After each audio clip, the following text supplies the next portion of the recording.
Well, thank you very much for coming out. It's really quite something to see all of you here. As Dave said, this is the largest venue that we've spoken at. I had a couple of debates with Sapheiros, one in Dublin and one in London, that were in larger venues, but as far as speaking specifically about 12 rules, this is damn near twice as big as the next biggest auditorium. I think we were at the Apollo in London, and it held 3,000 people, and so that was good. But this is really something. There must be quite a dearth of things to do in Melbourne tonight. No, seriously though, it's remarkable to see all of you come out to engage in what I believe to be fundamentally a serious conversation about psychological and philosophical and perhaps certainly ethical, perhaps even religious issues. And, who would have ever guessed that there was a mass market for that, So, and apparently there is. And maybe we're smarter than we think we are. And I have a suspicion that that might be the case. One of the things that I've noticed about the intellectual dark web types, that's a name that Eric Weinstein, you might be familiar with him, came up with. And it wasn't like we all got together and built a little fort out in our backyard and, called it the intellectual dark web. He just happened to coin the term, and a number of people were included for one reason or another. And I've spent a fair bit of time trying to understand why the coinage stuck and what it might be that united this very strangely diverse range of people. And I think it's really three things. One is that each of them, from Joe Rogan to Shapiro, same with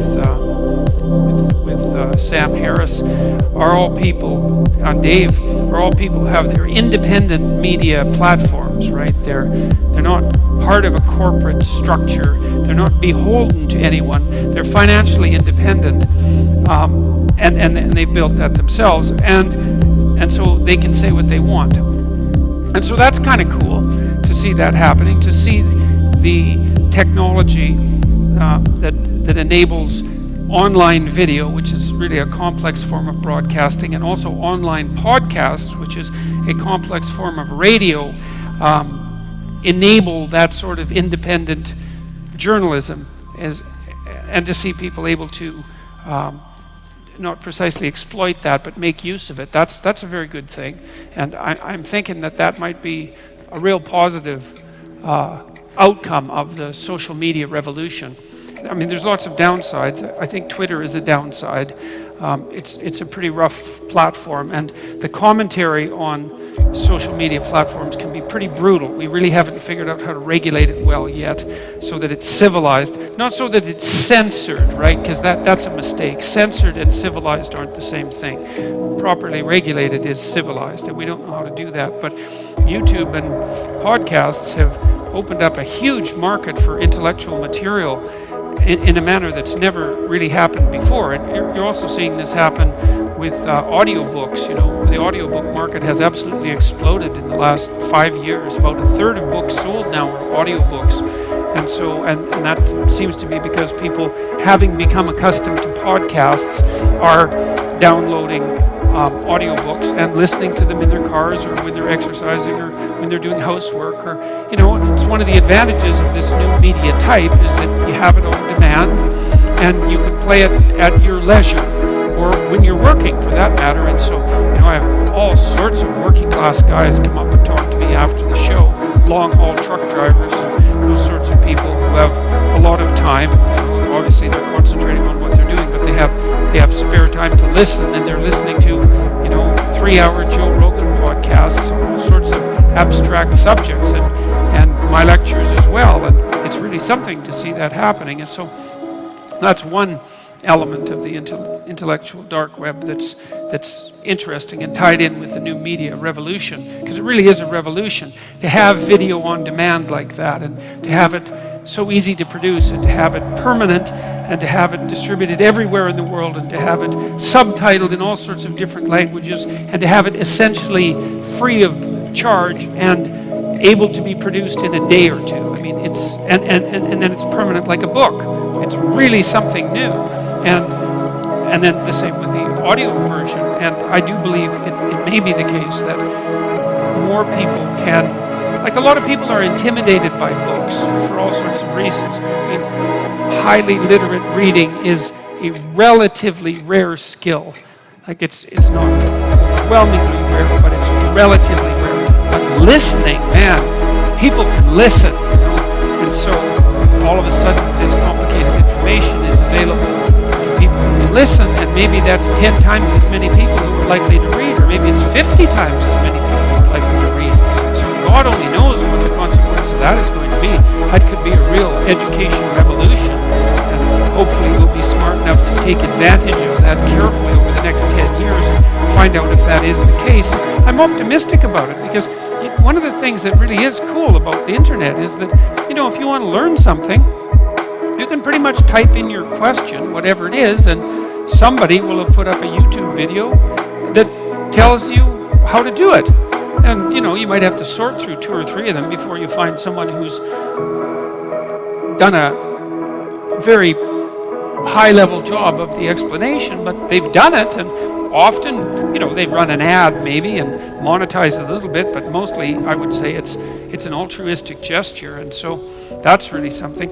And the other thing the intellectual dark web people have in common is that, well, they're opinionated and fairly tough-minded, but more importantly, they don't think their audience is stupid. And that's really something, and I think they're right. I'm not going to assume instantaneously that that's a consequence of something particularly moral about the people who make up that group. I think it is a testament to their faith in the essential nature, in the essential quality of human nature. But I also do think it's a reflection of the medium itself, because it's funny, when I step into a television studio now, like a classic television studio, which happens from time to time, and which is apparently going to happen with Australia's Q&A on the 25th, which should be quite interesting.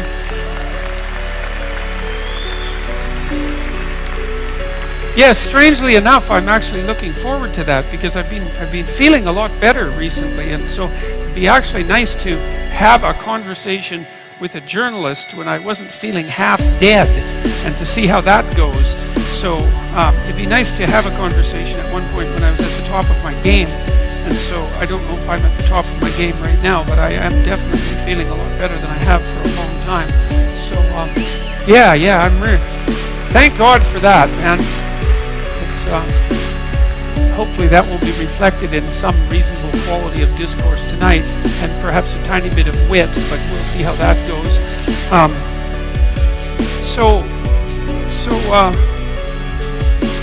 When I step into an old school television studio, it feels like 1975 in some sense. You know, the person I'm talking to isn't really there.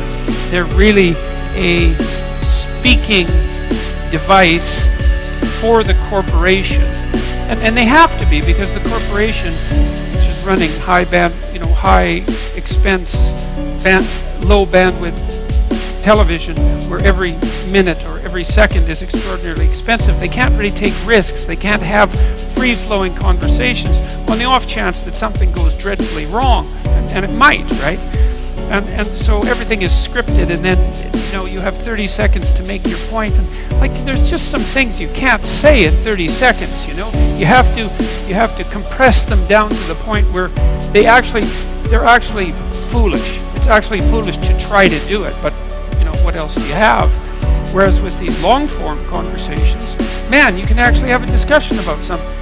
You can try to get to the bottom of it, and so that's that's pretty cool. And then it turns out that people will actually follow along. Like I was actually absolutely stunned by, I had 4 debates with Sapheiros earlier this year, 2 in Vancouver and 1 in Dublin and 1 in London.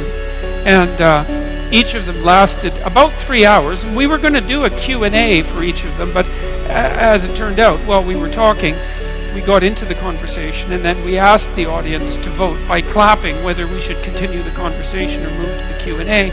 And it was an overwhelming majority of people wanted the conversation to continue. And so basically what happened was something approximating a 12 to 15 hour continuous conversation about the relationship between facts and values, or science and religion, and that's a fairly solid philosophical discussion. And that isn't necessarily the case that Sam and I are the 2 people in the world who would be most qualified to undertake such a discussion, but we did our best, and it was a pretty high-level conversation. I mean, for me, it was approximately the level I think that would characterize a pretty decent PhD dissertation defense, and that's fairly high-level intellectual conversation, and the audience was just with us the entire time. And so that's cool, man.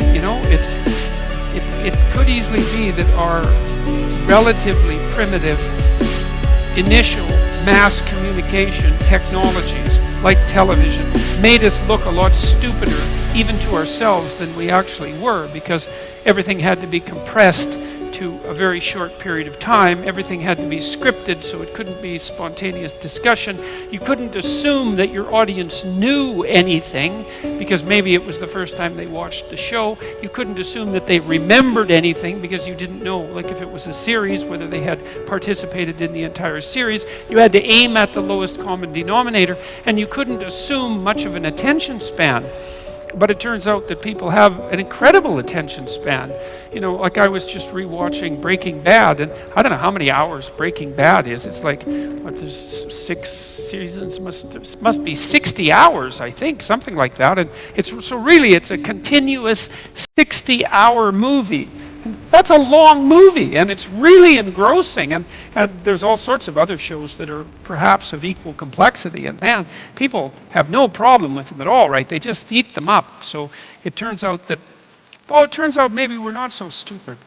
And so that'd be nice if we weren't so stupid, and I'm kind of tired of everyone assuming that we are, just like I'm tired of everyone assuming that we're some sort of cancer on the planet, I don't like that attitude about human beings. I think there's something deeply, deeply wrong about it. This is something that's just kind of an interesting historical tidbit. Back in the late 1800s, there was a biologist named Thomas Huxley, and he was the famous novelist Aldous Huxley's, I think, great-grandfather, perhaps grandfather, and very intelligent man, and a very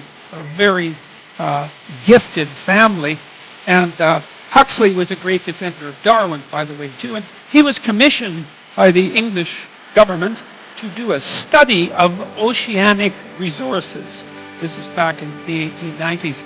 And because the English at that point were concerned to some degree that, maybe it would be possible that we would overfish and cause trouble because of that. And Huxley did an exhaustive study, and he concluded that there's so much ocean and there's so much resource in the ocean that there wasn't a possibility that human beings with their rather puny technologies could ever do anything but put a small dent in the absolute overwhelming plenitude of the water that covers more than half the planet. And so that's only 130 years ago, thereabouts. That's not that long. That's 2 relatively old men ago. It's not that long. And, put them back to back, sort of. And so that's yesterday in some sense. And it really wasn't at all until the 1960s that we had some sense that we had developed technologically to the point where some of what we could do mechanically might start to have planetary repercussions. Same, we saw that with air quality in cities, for example, and the denuding of the countryside, and then perhaps the overfishing in relationship to the oceans, which started to happen after World War II. But nobody had any sense, really, until 1960 that, well, maybe we had to take care of things a little bit better than we were because there was more of us. We were starting to become a force that was, to some degree, a match for nature.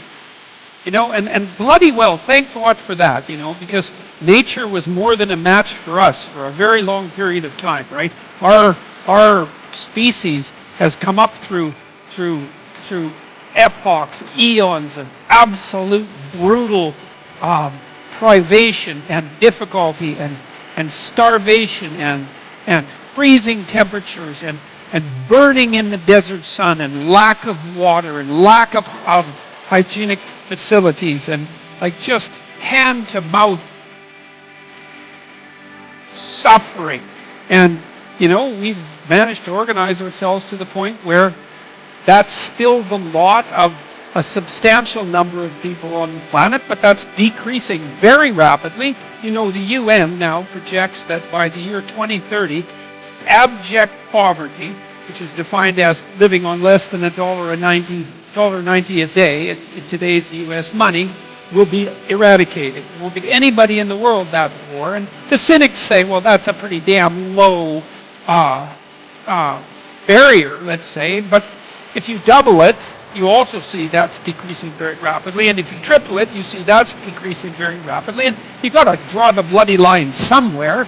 And abject poverty is abject poverty. And the fact that it's decreased by 50% in the last 12 years, from 2000 to the year 2012, we've decreased the absolute level of abject poverty in the world by 50%.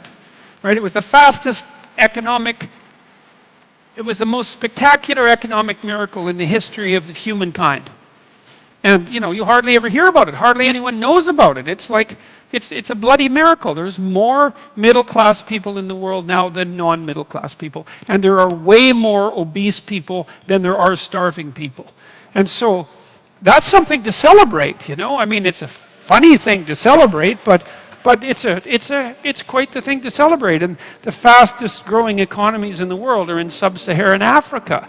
And they're growing at 5 to 7% a year. So it looks like the economic miracle that's, that took place in India and in China, most of Southeast Asia, is really starting to kick in Africa. And it seems, at least in part, it's because of the collapse of the Soviet Union back in 1989 and the lack of overt pressure to have African countries pursue the most pathological possible economic doctrines that anybody could ever imagine. They just stopped doing that, has freed people up to start to become, well, if not rich, at least richer, and at least with the possibility of a continual rise upward. The child mortality rate in Africa now is the same as it was in Europe in 1952. I mean, that's really something, longevity rates have increased tremendously in Africa. And we're kicking the slats out of some major diseases. Polio's pretty much gone. It looks like we're putting a pretty good dent in malaria. That'll do great things for Africa. I think there's a real possibility with some concerted effort that we could get rid of tuberculosis in the next 15 years or so if we made that a target. That would be something. That's an ancient scourge of mankind. We could certainly do without that.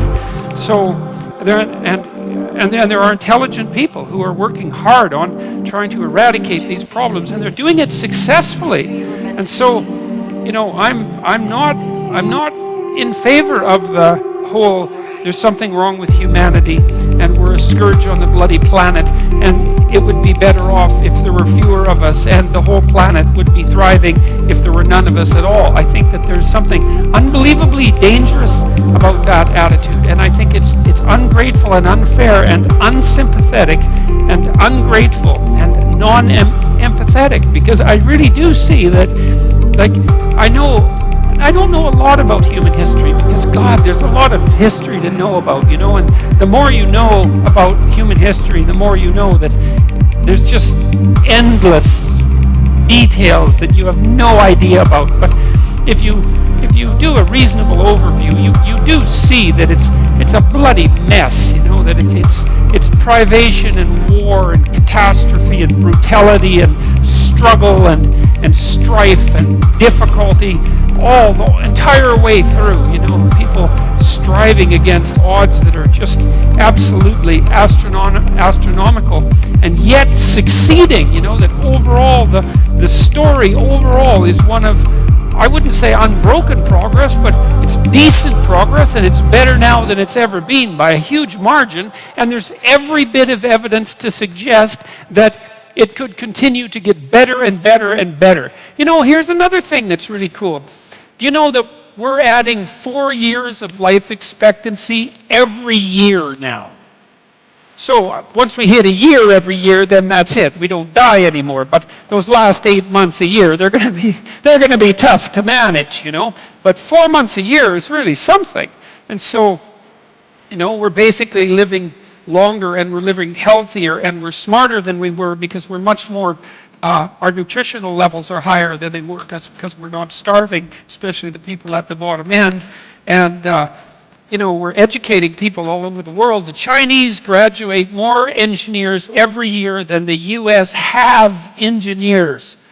Now that's terrifying because God, we've got all these engineers already, and they're making gadgets at such a rate that you can't even keep track of the gadgets, right? You go online and like there's all these technologies and all these subcultures using them, and you don't even know what the technologies are. If you're fully informed, you can't keep up with the new stuff that you might buy. And it's not like it's trivial technology, it's unbelievably powerful technology. Like, I'm in awe of many of the young people that I work with because they're savvier about the technological infrastructure that constitutes the web than I am, because I'm old, and it's hard to keep up as you get old.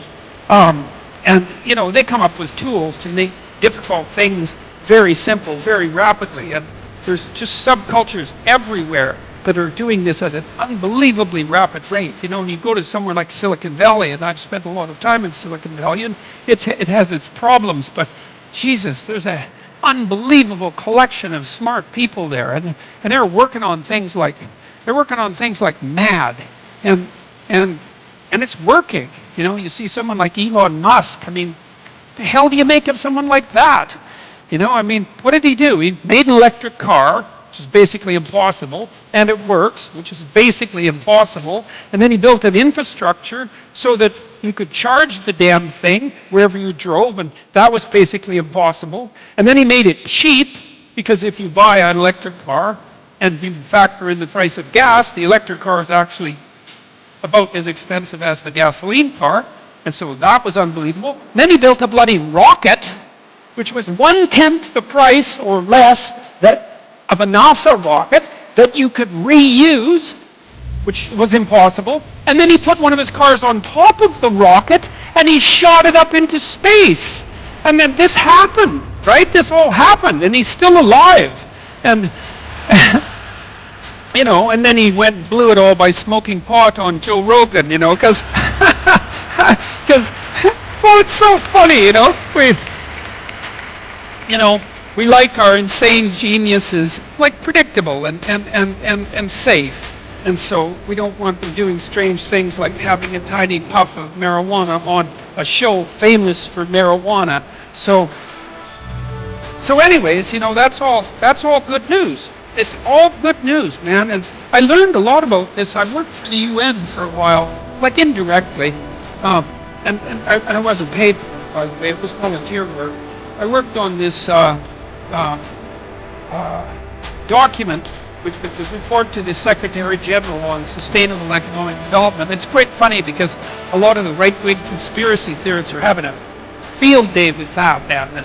I'm some sort of like closet globalist shill because I work momentarily for the UN. It's like, well, what the hell are you supposed to do when you're asked to do something like that? You know, there was a document that was being prepared that was supposed to lay out some halfways intelligent vision of what things might be like if the international community cooperated for the next 30 years. It wasn't like there weren't brutal guidelines that were going to be enforced by jackbooted Nazis. It was just a proposal paper, and so we had a chance to to work on it. There was only one Canadian team, and I got placed on that. That was kind of cool, and so it gave me an opportunity to spend 2 years reading about economics and about ecology at the same time.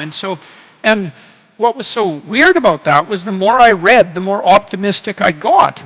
And I thought, well, that isn't what I expected. Like, I thought we were going to hell in a handbasket at quite the rapid rate. And, you know, I mean, there's no doubt that we're doing some stupid things, and I would say the stupidest thing we're probably doing is overfishing the oceans, because there's just no use. There's just no use in that. It's completely destructive. It doesn't do anybody any good, and it could be stopped. But I know that your country, for example, is starting to put aside marine park reserves that are fishery-free, essentially, and you don't need a lot of that before the ocean can regenerate itself, because it's actually pretty good at that. One of the things that's kind of funny, you know, remember when there was that big oil spill in the Gulf of Mexico? You know, there were more fish there 2 years later than there were before the spill? You know why? Because people stopped fishing. So it turned out that the pollution was really good for the fish. It's like, yeah, well, that's why you have to do your research carefully, because you never know. You never know what's true and what isn't. And so that was pretty interesting. The same thing happened in World War II, by the way, in the North Sea, because the North Sea had been fished out pretty badly, and then during World War II, it wasn't all that safe to go out and fish in the North Sea, because, you know, you would get sunk by a submarine, and that was not very bright. So people stopped fishing, and the fish came back very rapidly, and fish do that because they breed quite quickly, and so if you just leave the damn things alone for a while, most of them come back.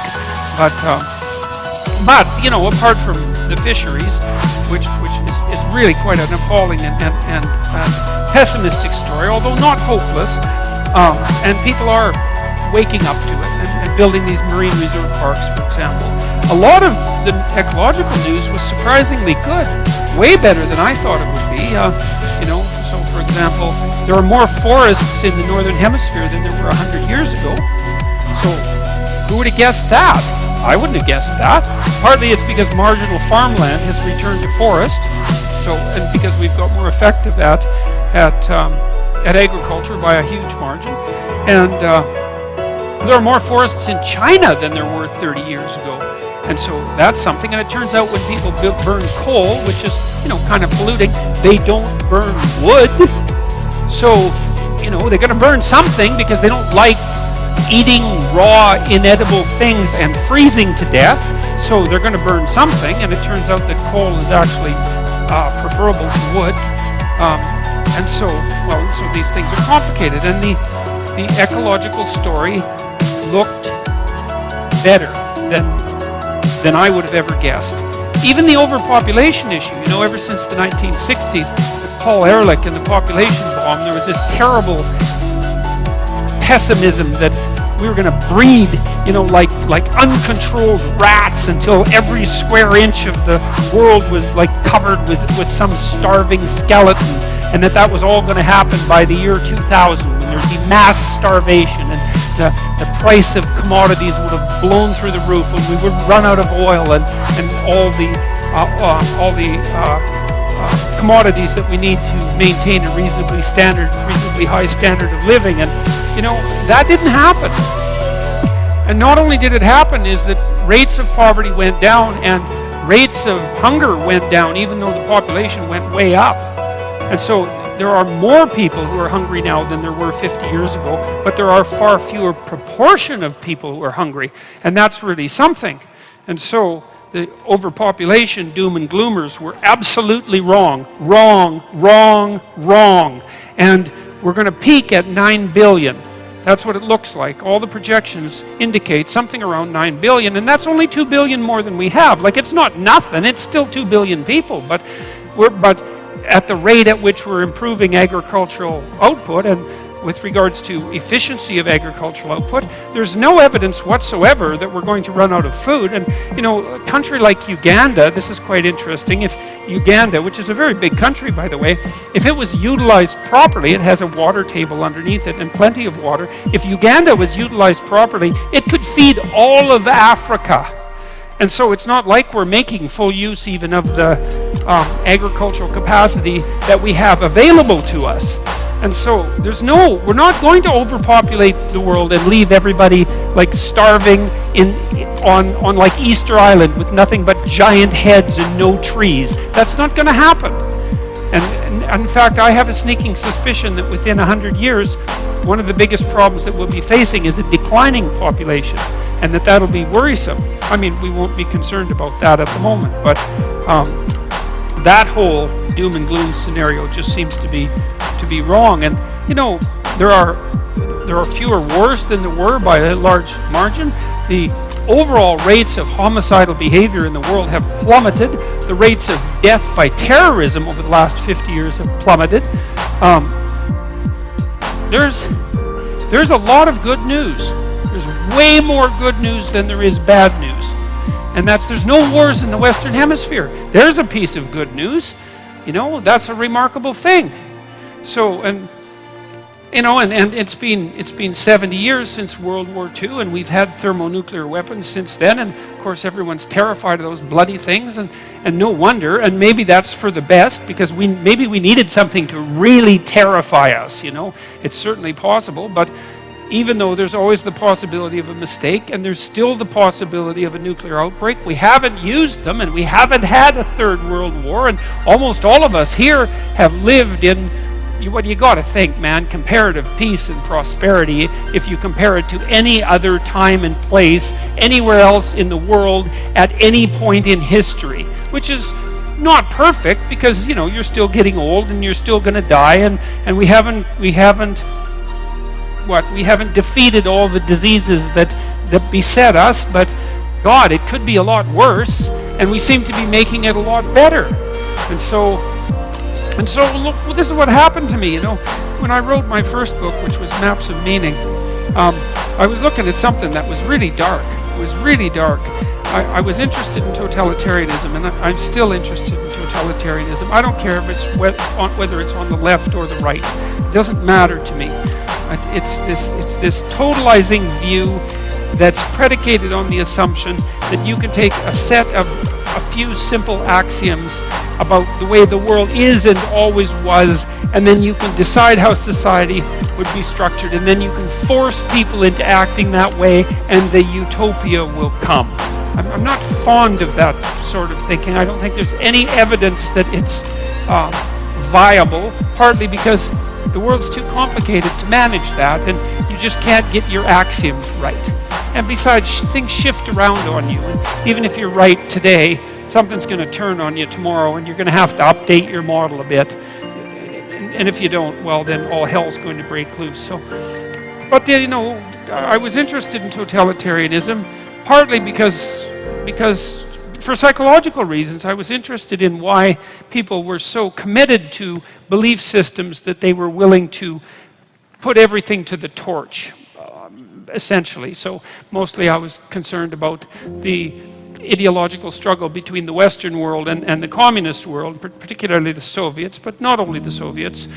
And I was curious in a sort of postmodern way, because you might say, well, the Marxists, they have their viewpoint, and inequality of income distribution is a problem, and maybe things should be fairer, and maybe the fact that there are relatively poor people in the West and relatively rich people in the West is a consequence of oppression, and maybe something could be done about that.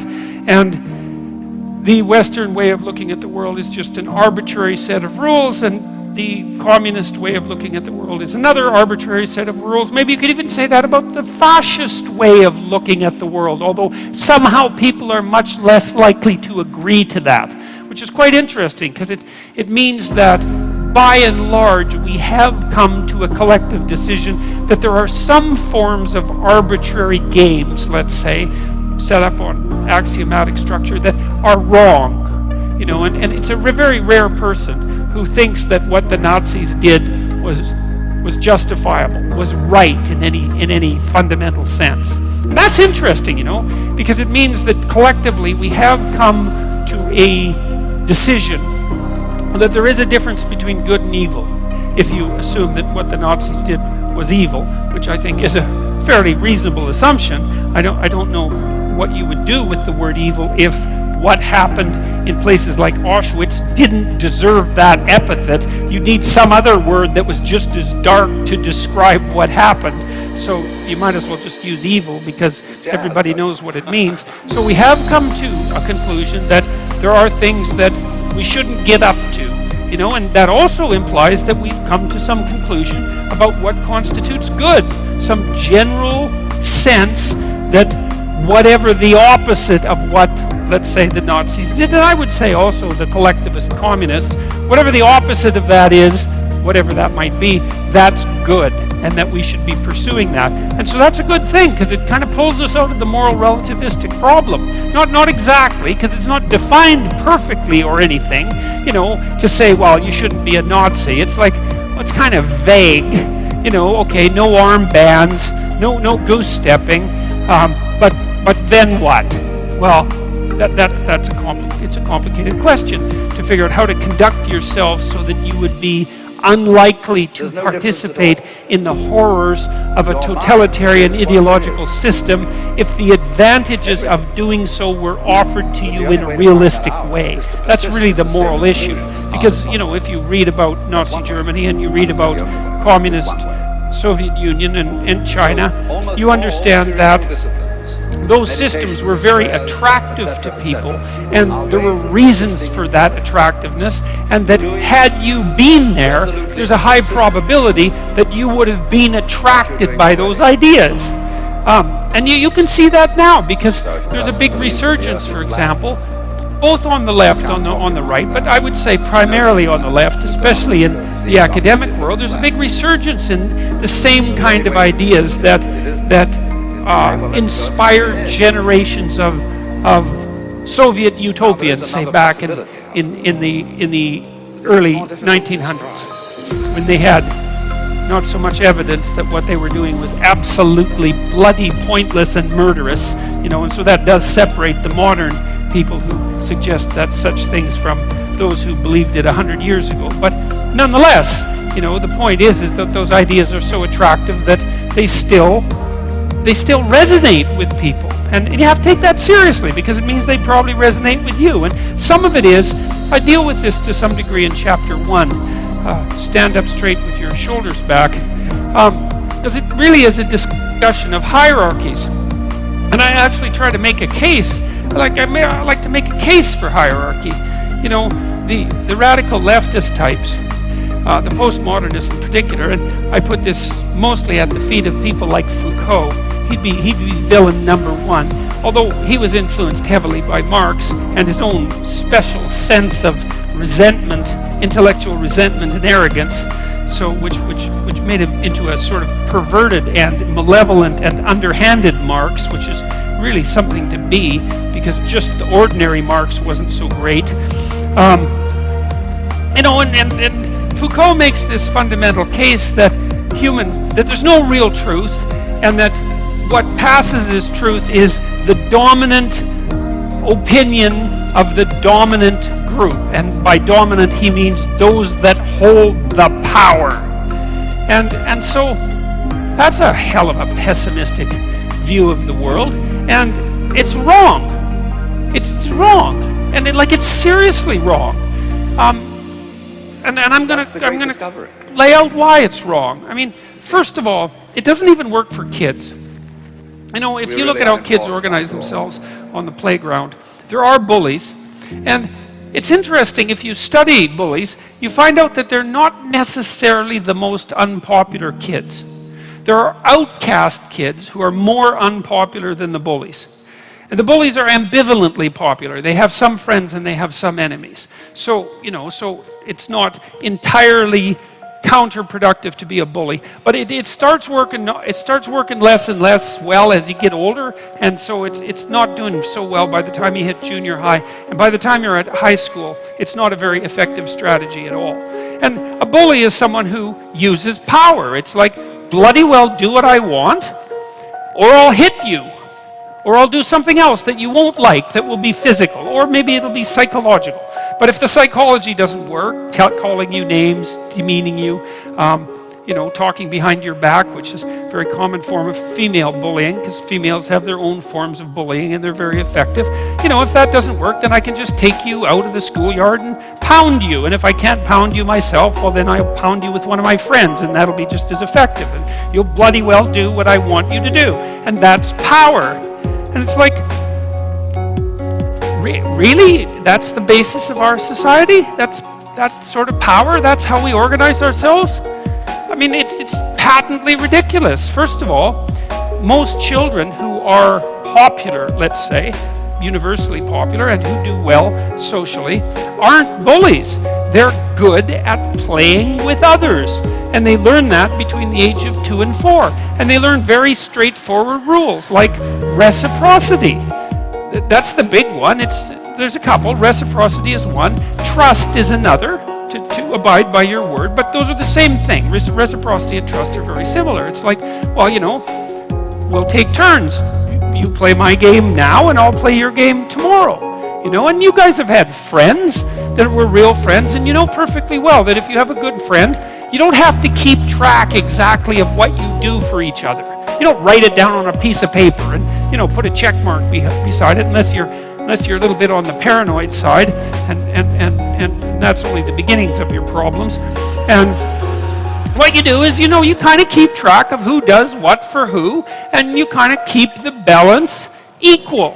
And you do that because, well, that's what you do if you're awake and conscious and a decent person. And if you have a relationship, if you're in a marriage, it's the same thing. It's like you don't obsessively keep track of who owes what, when, and why. That's a sign of a degenerating relationship. What you do is, well, you do what you can for your partner, and they do what they can for you, and you're both aware of that, and you assume goodwill, and with any luck, that iterates across time, and it's a sustainable game. It's not bloody power.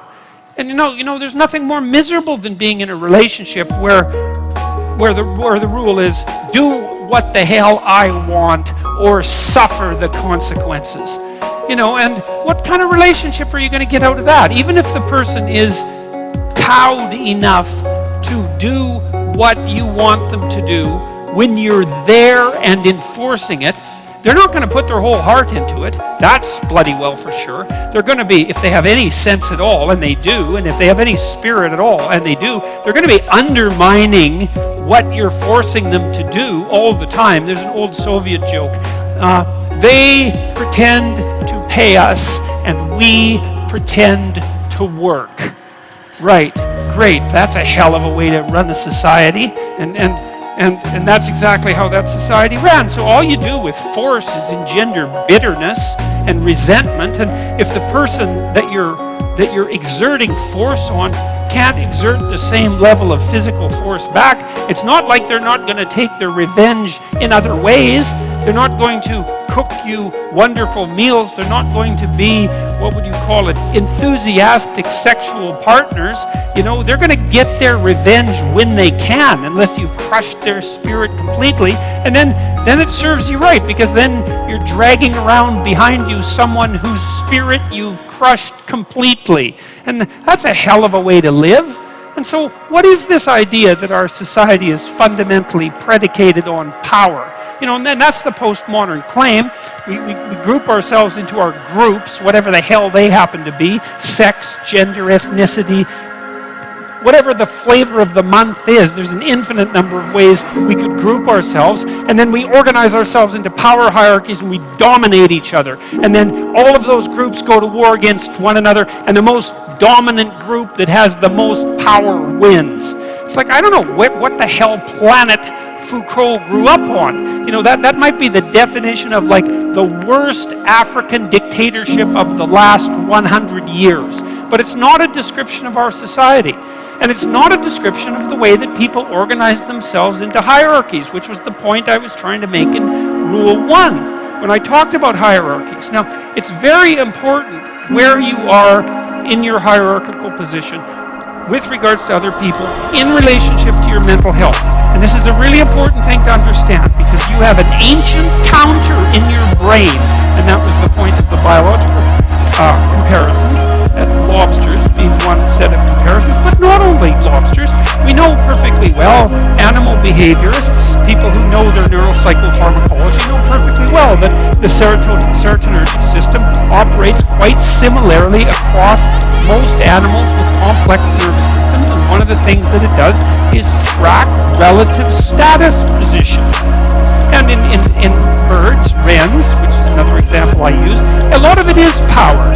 You know, a wren's a little bird, it's quite a cute bird, it sings very nicely, and you think it's harmless, but it's not. It's a vicious little character, and I used to sit in my backyard and record wren songs on my tape recorder, and the wren that lived in our backyard would dive bomb it, 4 inches away, and it was very brave of him. And he had a little nest that was up in a tree, and there were some nests that we had built, birdhouses, in the neighborhoods nearby, in the yards nearby. And he would go, like half his day spent stuffing those other birdhouses with sticks, so full that no bird could get in them. It was like, this is my damn yard, which is what he was saying when he was singing so beautifully. And you better look the hell out, because if you build, I'm going to stuff your damn house with sticks, and if I see you sitting on a branch, I'm going to dive bomb you and knock you off.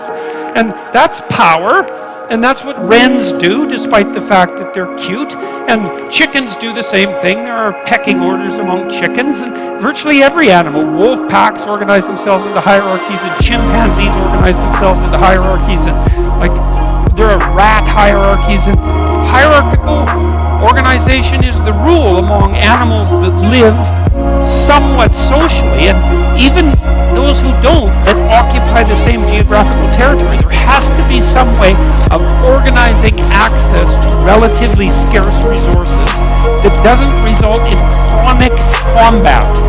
Because chronic combat, well look, you're Wren A and you're Wren B, and you decide to have it out, so you peck yourselves half to death, and you're Wren C, and so you got a little bit more patience. You just wait until those two wrens beat each other to death, and then you move in. It's like it's a stupid solution. It doesn't even work for wrens, let alone people. And so, the wrens announce their prowess, and they do that with the quality of their song and their displays, and they indicate to one another who shouldn't be messed with, and then there's a minimum of combat. And you could make a pretty good case that that's power. But it's not like wrens get together and build like wren apartment houses and then go out on collective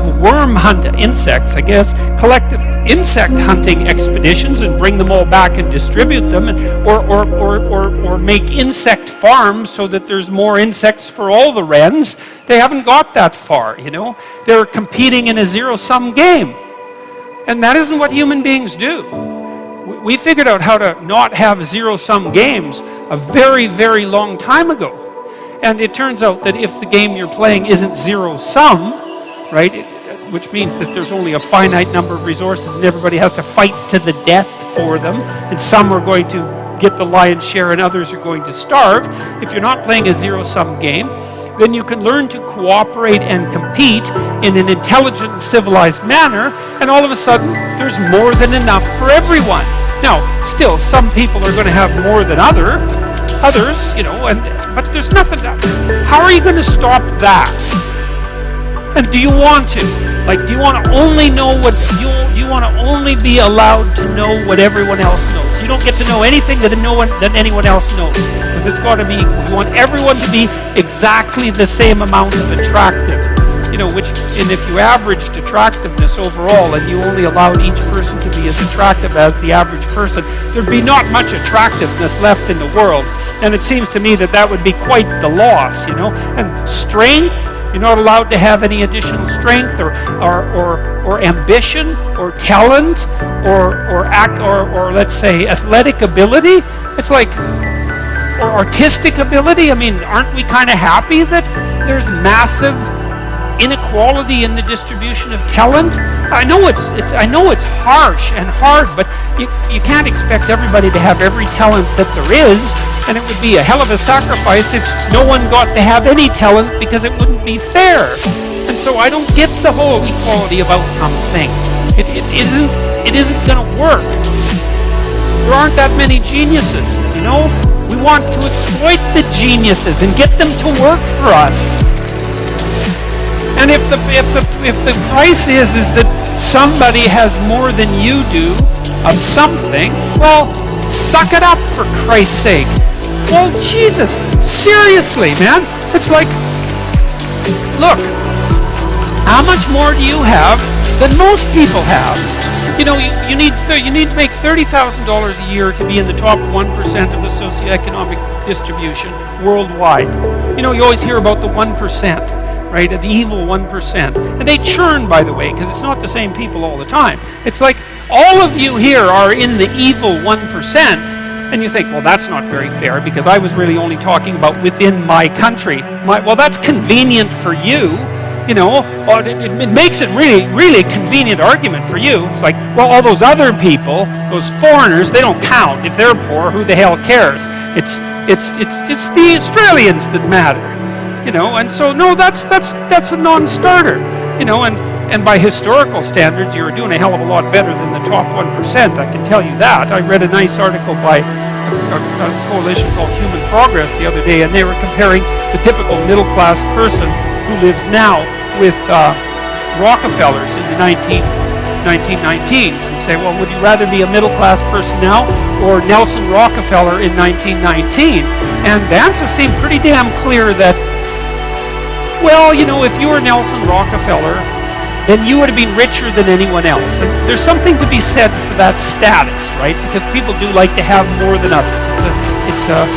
I don't know if it's a good thing or not, but it is one of the things that we like. And so you'd have that. You'd be richer than everyone else. But there'd be all sorts of things that you have that now that Nelson Rockefeller wouldn't have had a hope of purchasing, like the antibiotics that he would have needed to stop his son from dying, for example, you know, just as a start. And so I think this complaint about inequality, look, no one likes inequality exactly. You walk down the street, this is why I always get a kick out of people who protest, I'm against poverty. It's like, really? You're against poverty, and you think that's a unique enough attribute so that it was worth your time to make a sign that said that you were against poverty and show other people. It's like, I've never met anyone that was for poverty.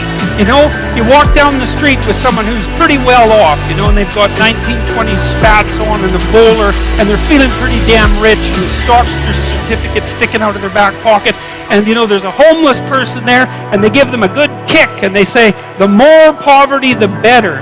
It's like, no. You know, when people walk down the street and you see homeless people, and they're often, homelessness is a complex problem. Like you think, well, homeless people are poor. It's like, yeah, man. That's like one problem they have out of 50. And like, I've worked with poor people, you know, in my clinical practice, and poor in multiple dimensions. And many of them, you gave them money, they were just done. Especially if they were like alcoholics and cocaine addicts. As long as they were broke, they had some hope of living through the next month.